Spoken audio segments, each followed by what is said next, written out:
کی جو مخلوقات ہیں، اور یہ بھی یقیناً اللہ کی مخلوق ہیں،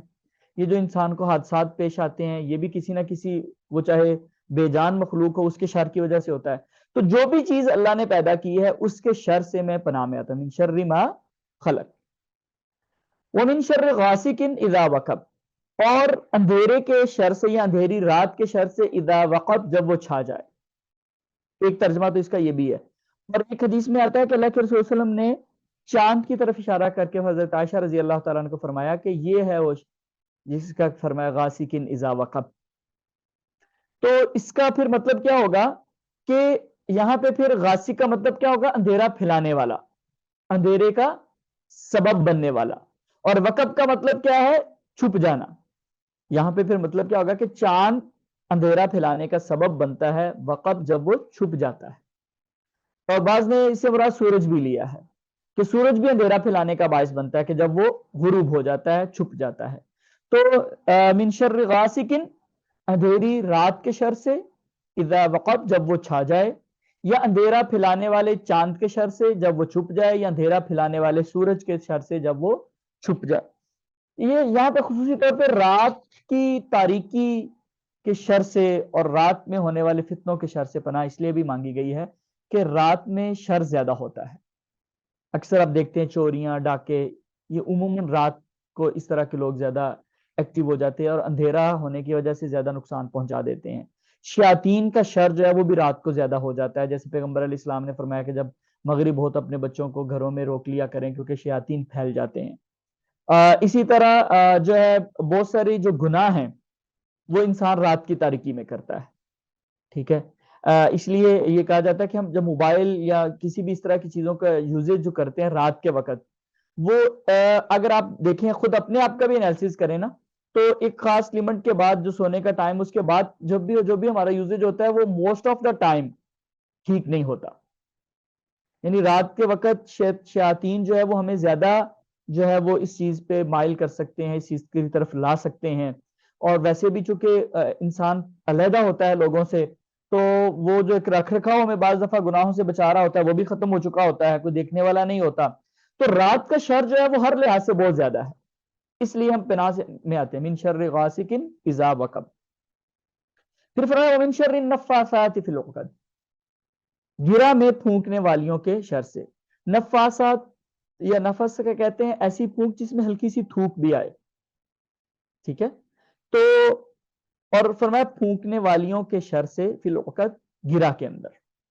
یہ پھونکنے والیوں میں مونس کا صیغہ کیوں لایا گیا ہے؟ تو اس کی ڈفرنٹ توجیحات ہے. ایک تو یہ کہا گیا کہ جو خواتین ہیں وہ عموماً جادو وغیرہ کے جو معاملات ہیں، کیونکہ گرہ میں جو پھونکنا ہے یہ عموماً جادوگر اس طرح کے معاملات کرتے ہیں. وہ بال لے لیتے ہیں جس پہ جادو کرنا ہو، یا اس کے جسم کا کوئی اس کے ٹچ ہوئی چیز لے لیتے ہیں، کپڑا لے لیتے ہیں. ٹھیک ہے، تو اس کو پھر گرہ باندھتے ہیں اور اس کے اندر جو ہے وہ پھر پھونکنا شروع کر دیتے ہیں. تو عموماً وہ چیزوں کو باندھتے ہیں گرہ باندھ کے،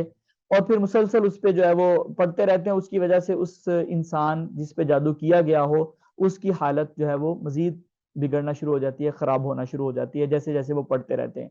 بعض معالجین یہ بھی بتاتے ہیں جب ان کو پوچھا جاتا ہے کہ یار یہ تو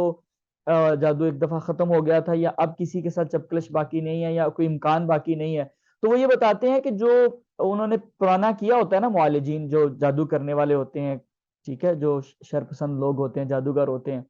وہ جب بھی پڑھتے ہیں نا تو اس کا کچھ نہ کچھ اثر وہ پریویس کیسز کے ساتھ بھی اٹیچ ہوتا چلا جاتا ہے. تو اینی ہاؤ، تو گرہ میں پھونکنے والوں سے مراد جادو کرنے والے لوگ ہیں. اور مونس کا صیغہ لانے کا ایک بنیادی مقصد تو یہ بھی بتانا ہے کہ یہ خواتین جو جادو ٹونے کی طرف زیادہ مائل ہوتی ہیں. بعض دفعہ وہ خیر خواہی کے ساتھ چل رہی ہوتی ہیں کہ یہ اس سے جو ہے وہ گھر کا ماحول ٹھیک ہو جائے گا، اور وہ اس کو غلط طریقے سے کرنے کی کوشش کرتے ہیں. بعض نے یہاں پہ مراد دیا ہے کہ یہاں جماعتیں مراد ہیں، یعنی گرہ کے اندر پھونکنے والی جماعتوں کے شر سے. تو بہرحال جو بھی معنی ہو، یعنی جادو اور اس طرح کے جو غلط علوم ہیں ان کے شر سے جو ہے وہ پناہ مانگی جا رہی ہے، اور اس کا اس بات کیا جا رہا ہے. ہمارے یہاں اس حوالے سے نا بڑے افراط و تفرید پائی جاتی ہے. ایک تو یہ انتہا ہے کہ جادو کا ویسے انکار کیا جاتا ہے کہ یہ کچھ بھی نہیں ہوتا، یہ جنات وغیرہ نہیں ہوتے، ہمیں باتیں بنائی. اور ایک انتہا یہ ہے کہ ہم ہر چیز کو ان پہ ڈال دیتے ہیں، اپنی ہر غلطی کو، کاروبار میں لاس ہو گیا تو مجھ پہ کسی نے جادو کر دیا ہے، پاسبلٹی ہے، اس میں ہم انکار نہیں کر رہے، لیکن ہر چیز کو اگر ہم ادھر ڈال دیں گے تو ہم ایفرٹ چھوڑ دیں گے، پھر ہم اپنی کسی غلطی کو نہیں مانتے کہ ہمارا ایٹیچیوڈ ٹھیک نہیں تھا کسٹمرز کے ساتھ، ہم نے ڈیسیژن لینے میں غلطی کر دی، اور اس کو اس پہ ڈال کے تو بڑے بس مطمئن ہو جاتے ہیں کہ نہیں اب ہمارا اس میں قصور ہی کیا، کسی نے جادو کر دیا، یہ تو نظر لگ گیا، یہ ہو گیا۔ تو یہ دونوں انتہائیں غلط ہیں، اس کا انکار بھی نہیں کیا جا سکتا،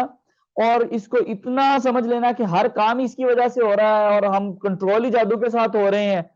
تو یہ بھی کوئی درست طرز عمل نہیں ہے، اور اس سے پناہ مانگنی چاہیے۔ اور یہ ان دو صورتوں کو اگر انسان پڑھتا ہے صبح و شام،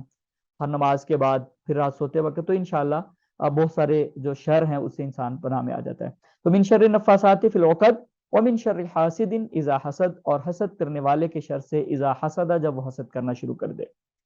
یہ کیوں کہا گیا کہ جب وہ حسد کرنا شروع کر دے؟ بعض دفعہ ایسے ہوتا ہے کہ آپ کے ذہن میں ایک خیال آتا ہے،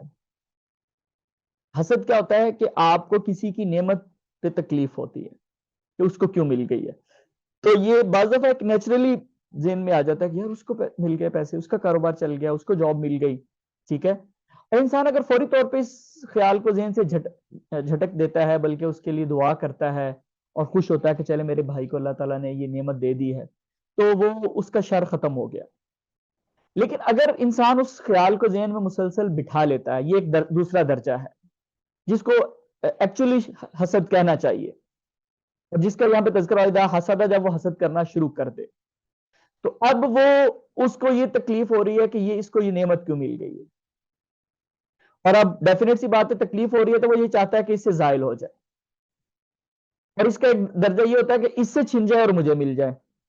یہ اس کے بھی اوپر والا درجہ ہے حسد کا۔ اور ایک اس سے بھی اوپر والا درجہ یہ ہوتا ہے کہ محض آپ خواہش نہیں رکھ رہے، آپ اس کے لیے عملی ایفرٹ بھی کرتے ہیں، اس سے اس نعمت کو زائل کرنے کی، کسی کو عزت ملی ہوئی ہے تو اس کی عزت خراب کرنے کی، کسی سے اللہ تعالیٰ کوئی کام لے رہے ہیں، دین کا کام لے رہے ہیں، تو آپ راستے میں رکاوٹ بننے کی کوشش کر رہے ہیں، اب اس پہ حسد کر رہے ہیں کہ وہ کیوں دین کا کام کر رہا ہے، اسے کیوں اپرچونٹی ملی ہوئی ہے، مجھے کیوں نہیں ملی ہوئی، ٹھیک ہے۔ تو یہ بہت ساری ایسی چیزیں ہوتی ہیں، تو آپ پھر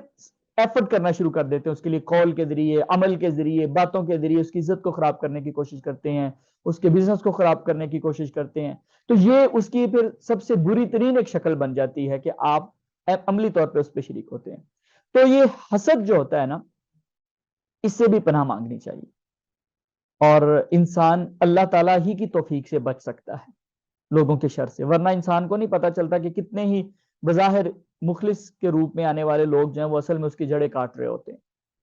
تو یہ اللہ ہی کے سپرد کیا جا سکتا ہے کہ معاملہ، یا اللہ میں نے تیرے دین کے مطابق، تیرے نبی کی تعلیمات کے مطابق ہر ایک کے ساتھ اچھا معاملہ کرنے کی کوشش کر رہا ہوں، حسن ظن لے کے چل رہا ہوں، میں کسی کو اپنا مخالف نہیں سمجھ رہا، یا میں نہیں سمجھ رہا کہ یہ میرا حسد کرتا ہے یا میرا مخالف ہے، یا مجھے میری جڑیں کاٹ رہا ہے۔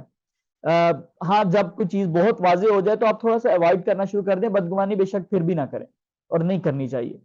پھر اللہ تعالیٰ سے کہ یا اللہ اب اگر شر ہے تو وہ تو تجھے ہی پتا ہے،